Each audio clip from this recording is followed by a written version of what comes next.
than 2,000 of you are in sunny Orlando to step into the future of clinical endocrinology. Welcome to the 2025 AACE Annual Meeting and to AACE TV, your daily guide to highlights throughout the conference.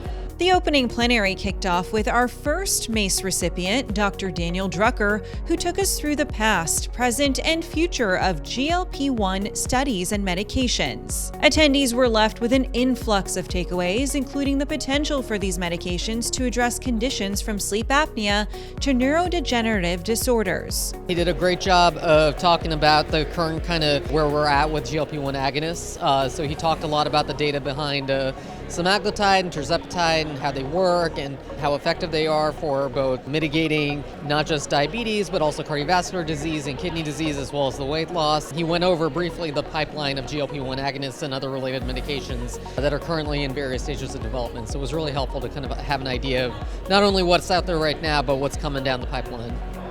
5, 4, 3, 2, 1.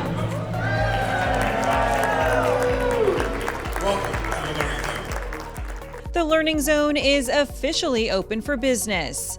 This is the heartbeat of the AACE Annual Meeting, with endless opportunities to connect, collaborate, and learn. This is my first time at AACE, so I've heard great things about the conference, meaning that it's very clinically oriented, so I'm hoping to get a lot of new knowledge, networking as I kind of start my career. The connections that start here certainly don't end here. AACE makes it easy to network year-round. We're really excited that AACE has taken all their groups online now to Facebook.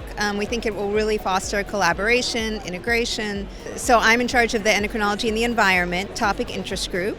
And as endocrinologists, we're uniquely positioned to see the effects of endocrinology and the intersection with the environment through both climate change and endocrine disrupting chemicals. We've been leading the way on research for that for years, and now we want to really focus on bringing it forward to public attention. So ways to advocate, to educate, and to integrate it into our everyday practice. So we really want to hear from our members what they're seeing in their practice, in their research, what projects they're working on, looking for ways and ideas to collaborate on, and to use our collective voice and knowledge to drive change. The AACE Annual Meeting is where timely discussions around nutrition, obesity, and diabetes are taking place. It's one of the many value adds of being in attendance. We have topics this year from whatever in diabetes to the neuroendocrine tumors and pituitary.